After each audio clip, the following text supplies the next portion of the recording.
ಆಕಾಶವಾಣಿ ವಾರ್ತೆಗಳು ಓದುತ್ತಿರುವವರು BA ಅಜರುದ್ದೀನ್. ಮುಖ್ಯಾಂಶಗಳು: ಪ್ರಧಾನಿ ನರೇಂದ್ರ ಮೋದಿ ಇಂದು ಹರಿಯಾಣ, ಚಂಡೀಗಢ, ಪಂಜಾಬ್ಗೆ ಭೇಟಿ. ಜಿಂದ್ನಲ್ಲಿ ದೇಶದ ಮೊದಲ ಹೈಡ್ರೋಜನ್ ರೈಲಿಗೆ ಹಸಿರು ನಿಶಾನೆ. ದೇಶಾದ್ಯಂತ ಪುನರಾಭಿವೃದ್ಧಿಗೊಂಡಿರುವ 75 ಅಮೃತ್ ಭಾರತ್ ರೈಲು ನಿಲ್ದಾಣಗಳನ್ನು ಇಂದು ವಿಡಿಯೋ ಕಾನ್ಫರೆನ್ಸಿಂಗ್ ಮೂಲಕ ಪ್ರಧಾನಿ ಲೋಕಾರ್ಪಣೆ. ನೀಟ್ UG 2026 ಮರುಪರೀಕ್ಷೆ ಫಲಿತಾಂಶ ಪ್ರಕಟ. ಅರ್ಹತೆ ಪಡೆದ 11 ಲಕ್ಷಕ್ಕೂ ಹೆಚ್ಚು ಅಭ್ಯರ್ಥಿಗಳು. 19 ಮತ್ತು 23 ವರ್ಷದೊಳಗಿನವರ ಏಷ್ಯನ್ ಬಾಕ್ಸಿಂಗ್ ಚಾಂಪಿಯನ್ಶಿಪ್.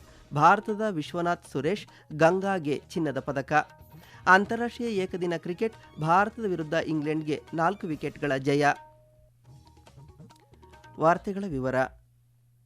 ಪ್ರಧಾನಮಂತ್ರಿ ನರೇಂದ್ರ ಮೋದಿ ಅವರಿಂದು ಹರಿಯಾಣ, ಚಂಡೀಗಢ ಮತ್ತು ಪಂಜಾಬ್ಗೆ ಭೇಟಿ ನೀಡಲಿದ್ದು, ಈ ಸಂದರ್ಭದಲ್ಲಿ ಹರಿಯಾಣದ ಜಿಂದ್ ರೈಲು ನಿಲ್ದಾಣದಲ್ಲಿ ದೇಶದ ಮೊದಲ ಹೈಡ್ರೋಜನ್ ಚಾಲಿತ ರೈಲಿಗೆ ಹಸಿರು ನಿಶಾನೆ ತೋರಲಿದ್ದಾರೆ.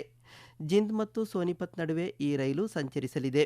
ಇದರ ಜೊತೆಗೆ ಜಿಂದ್ನ ಏಕಲವ್ಯ ಕ್ರೀಡಾಂಗಣದಲ್ಲಿ ಸುಮಾರು 14,700 ಕೋಟಿ ರೂಪಾಯಿ ವೆಚ್ಚದ ವಿವಿಧ ಅಭಿವೃದ್ಧಿ ಯೋಜನೆಗಳಿಗೆ ಪ್ರಧಾನಿ ಶಂಕುಸ್ಥಾಪನೆ ಹಾಗೂ ಲೋಕಾರ್ಪಣೆ ನೆರವೇರಿಸಲಿದ್ದಾರೆ. ರೈಲ್ವೆ ವಲಯದಲ್ಲಿ ಹಸಿರು ಮತ್ತು ಸುಸ್ಥಿರ ಸಾರಿಗೆ ವ್ಯವಸ್ಥೆಯನ್ನು ಅಳವಡಿಸಿಕೊಳ್ಳುವ ನಿಟ್ಟಿನಲ್ಲಿ ಈ ಹೈಡ್ರೋಜನ್ ರೈಲಿನ ಉದ್ಘಾಟನೆ ಅತ್ಯಂತ ಮಹತ್ವದ ಹೆಜ್ಜೆಯಾಗಿದೆ. ಭಾರತದಲ್ಲೇ ವಿನ್ಯಾಸಗೊಳಿಸಿ ದೇಶೀಯ ತಂತ್ರಜ್ಞಾನದೊಂದಿಗೆ ನಿರ್ಮಿಸಲಾದ ಈ ರೈಲಿನ ಮೂಲಕ ಜರ್ಮನಿ, ಜಪಾನ್, ಚೀನಾ ಮತ್ತು ಅಮೆರಿಕದಂತಹ ಅತ್ಯಾಧುನಿಕ ತಂತ್ರಜ್ಞಾನ ಹೊಂದಿರುವ ಕೆಲವೇ ದೇಶಗಳ ಸಾಲಿಗೆ ಭಾರತವು ಸೇರ್ಪಡೆಯಾಗಿದೆ. ವಿಶ್ವದ ಇತರೆ ದೇಶಗಳಲ್ಲಿ ಸಾಮಾನ್ಯವಾಗಿ 2ರಿಂದ 3 ಬೋಗಿಗಳ ಹೈಡ್ರೋಜನ್ ರೈಲುಗಳು ಸಂಚರಿಸುತ್ತಿದ್ದರೆ, ಭಾರತವು ಜಾಗತಿಕ ಮಟ್ಟದಲ್ಲೇ ಅತಿ ಹೆಚ್ಚು ಅಂದರೆ 10 ಬೋಗಿಗಳ ರೈಲನ್ನು ಅಭಿವೃದ್ಧಿಪಡಿಸಿದೆ. ಇದು ಏಕಕಾಲದಲ್ಲಿ ಸುಮಾರು 2,600 ಪ್ರಯಾಣಿಕರನ್ನು ಹೊತ್ತೊಯ್ಯುವ ಸಾಮರ್ಥ್ಯ ಹೊಂದಿದ್ದು, 3,200 ಹಾರ್ಸ್ ಪವರ್ ಸಾಮರ್ಥ್ಯದ ಅತ್ಯಂತ ಶಕ್ತಿಶಾಲಿ ಎಂಜಿನ್ ಹೊಂದಿದೆ.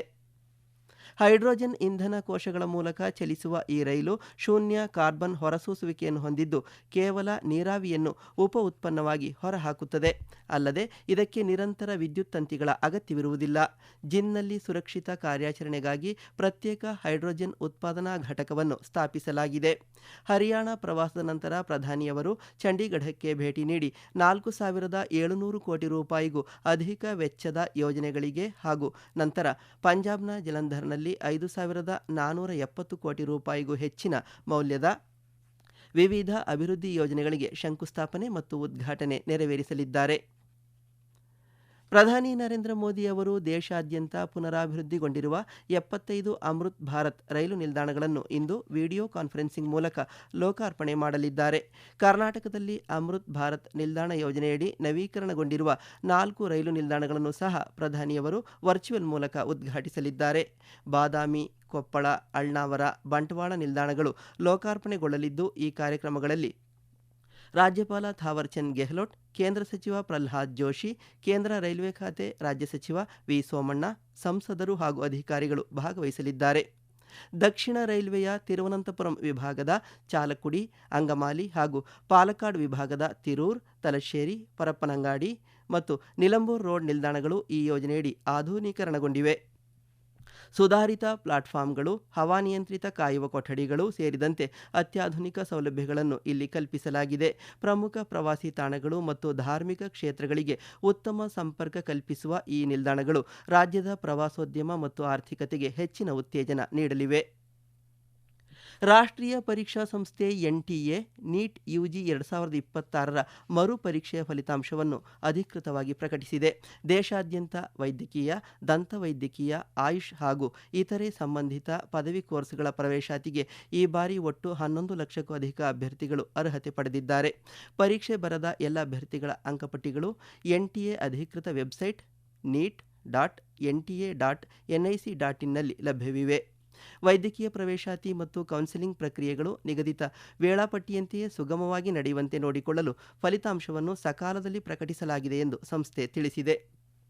ಪ್ರಸಕ್ತ ಸಾಲಿನಲ್ಲಿ ನಡೆದ ಈ ಮರುಪರೀಕ್ಷೆಗೆ ದೇಶದ 551 ನಗರಗಳ 5,440 ಕೇಂದ್ರಗಳು ಹಾಗೂ ವಿದೇಶದ 14 ನಗರಗಳ ಪರೀಕ್ಷಾ ಕೇಂದ್ರಗಳಲ್ಲಿ ಒಟ್ಟು ಸುಮಾರು 20 ಲಕ್ಷ ಅಭ್ಯರ್ಥಿಗಳು ಹಾಜರಾಗಿದ್ದರು. ಈ ವಾರ್ತೆಗಳನ್ನು ಆಕಾಶವಾಣಿಯಿಂದ ಕೇಳುತ್ತಿದ್ದೀರಿ. ನಮ್ಮ ಎಲ್ಲಾ ರಾಷ್ಟ್ರೀಯ ವಾರ್ತೆಗಳು ಹಾಗೂ ಪ್ರದೇಶ ಸಮಾಚಾರ ಈಗ ಆಕಾಶವಾಣಿ ನ್ಯೂಸ್ ಕನ್ನಡ ಯೂಟ್ಯೂಬ್ ಚಾನೆಲ್ನಲ್ಲಿ ಲಭ್ಯ. ನಮ್ಮ ಎಕ್ಸ್ ಖಾತೆ ಮತ್ತು ಇನ್ಸ್ಟಾಗ್ರಾಂ ಖಾತೆ ಆಕಾಶವಾಣಿ ನ್ಯೂಸ್ ಕನ್ನಡ. ಹೆಚ್ಚಿನ ಮಾಹಿತಿಗಾಗಿ ನಮ್ಮ ಫೇಸ್ಬುಕ್ ಖಾತೆ AIR ಕನ್ನಡ ನ್ಯೂಸ್ ಅನುಸರಿಸಿ. ಮಾಹಿತಿಯ ಹೂರಣ ವಾರದ ಕಾರ್ಯಕ್ರಮ ಪ್ರಚಲಿತ ವಿದ್ಯಮಾನ ಪ್ರತಿ ಬುಧವಾರ 9:15ಕ್ಕೆ.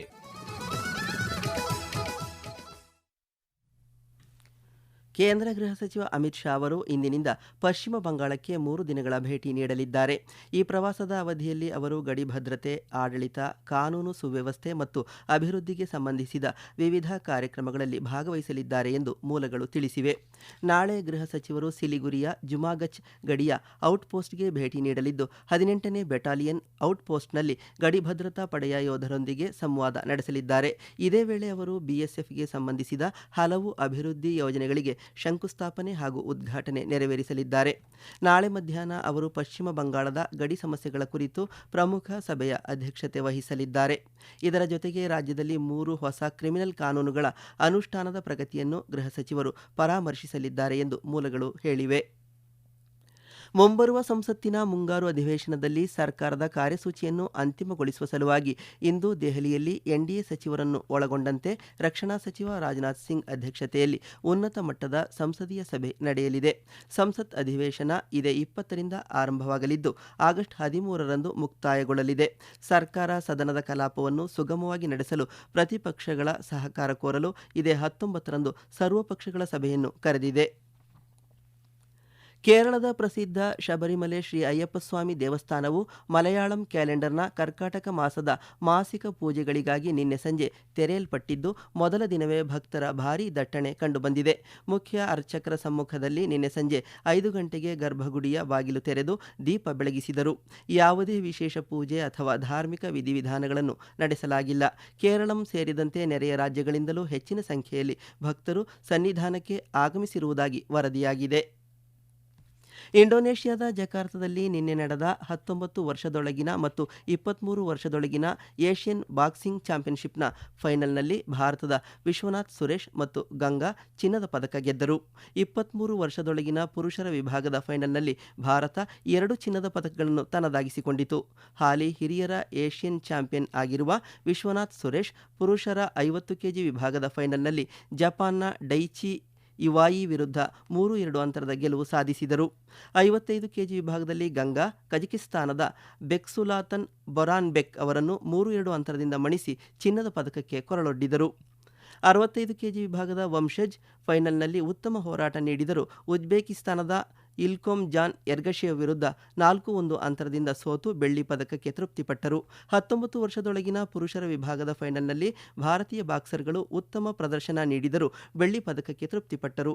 90 ಕೆಜಿ ವಿಭಾಗದ ಶುಭಂ ರಜಪೂತ್ ಉಜ್ಬೇಕಿಸ್ತಾನದ ಅಸದ್ಬೆಕ್ ಸುಲ್ತಾನ್ ಬೋಯವ್ ವಿರುದ್ಧ 5-0 ಅಂತರದಿಂದ ಸೋತು ಬೆಳ್ಳಿ ಪದಕ ಗೆದ್ದರು. ಕಾರ್ಡಿಫ್ನ ಸೋಫಿಯಾ ಗಾರ್ಡನ್ಸ್ ಕ್ರೀಡಾಂಗಣದಲ್ಲಿ ನಿನ್ನೆ ನಡೆದ 3 ಪಂದ್ಯಗಳ ಅಂತಾರಾಷ್ಟ್ರೀಯ ಏಕದಿನ ಕ್ರಿಕೆಟ್ ಸರಣಿಯ 2ನೇ ಪಂದ್ಯದಲ್ಲಿ ಆತಿಥೇಯ ಇಂಗ್ಲೆಂಡ್ ತಂಡ ಭಾರತದ ವಿರುದ್ಧ 4 ವಿಕೆಟ್ಗಳ ಜಯ ಸಾಧಿಸಿದೆ. ಈ ಮೂಲಕ 3 ಪಂದ್ಯಗಳ ಸರಣಿಯಲ್ಲಿ 1-1 ಸಮಬಲ ಸಾಧಿಸಿದೆ. ಟಾಸ್ ಸೋತು ಮೊದಲು ಬ್ಯಾಟಿಂಗ್ ಮಾಡಿದ ಭಾರತ ತಂಡ 44 ಓವರ್ಗಳಲ್ಲಿ 233 ರನ್ಗಳಿಗೆ ತನ್ನೆಲ್ಲ ವಿಕೆಟ್ ಕಳೆದುಕೊಂಡಿತು. ಭಾರತದ ಪರ ಶ್ರೇಯಸ್ ಅಯ್ಯರ್ 66 ರನ್ ಮತ್ತು ವಿರಾಟ್ ಕೊಹ್ಲಿ 65 ರನ್ ಅರ್ಧಶತಕ ಗಳಿಸಿ ಉಪಯುಕ್ತ ಕೊಡುಗೆ ನೀಡಿದರು. ಕೊನೆಯಲ್ಲಿ ಮತ್ತೊಮ್ಮೆ ಮುಖ್ಯಾಂಶಗಳು. ಪ್ರಧಾನಿ ನರೇಂದ್ರ ಮೋದಿ ಇಂದು ಹರಿಯಾಣ, ಚಂಡೀಗಢ, ಪಂಜಾಬ್ಗೆ ಭೇಟಿ. ಜಿಂದ್ನಲ್ಲಿ ದೇಶದ ಮೊದಲ ಹೈಡ್ರೋಜನ್ ರೈಲಿಗೆ ಹಸಿರು ನಿಶಾನೆ. ದೇಶಾದ್ಯಂತ ಪುನರಾಭಿವೃದ್ಧಿಗೊಂಡಿರುವ 75 ಅಮೃತ್ ಭಾರತ್ ರೈಲು ನಿಲ್ದಾಣಗಳನ್ನು ಇಂದು ವಿಡಿಯೋ ಕಾನ್ಫರೆನ್ಸಿಂಗ್ ಮೂಲಕ ಪ್ರಧಾನಿ ಲೋಕಾರ್ಪಣೆ. ನೀಟ್ ಯುಜಿ 2026 ಮರುಪರೀಕ್ಷೆ ಫಲಿತಾಂಶ ಪ್ರಕಟ. ಅರ್ಹತೆ ಪಡೆದ 11 ಲಕ್ಷಕ್ಕೂ ಹೆಚ್ಚು ಅಭ್ಯರ್ಥಿಗಳು. 19 ಮತ್ತು 23 ವರ್ಷದೊಳಗಿನವರ ಏಷ್ಯನ್ ಬಾಕ್ಸಿಂಗ್ ಚಾಂಪಿಯನ್ಶಿಪ್ ಭಾರತದ ವಿಶ್ವನಾಥ್ ಸುರೇಶ್, ಗಂಗಾಗೆ ಚಿನ್ನದ ಪದಕ. ಅಂತಾರಾಷ್ಟ್ರೀಯ ಏಕದಿನ ಕ್ರಿಕೆಟ್ ಭಾರತದ ವಿರುದ್ಧ ಇಂಗ್ಲೆಂಡ್ಗೆ 4 ವಿಕೆಟ್ಗಳ ಜಯ. ಇಲ್ಲಿಗೆ ವಾರ್ತಾ ಪ್ರಸಾರ ಮುಕ್ತಾಯವಾಯಿತು.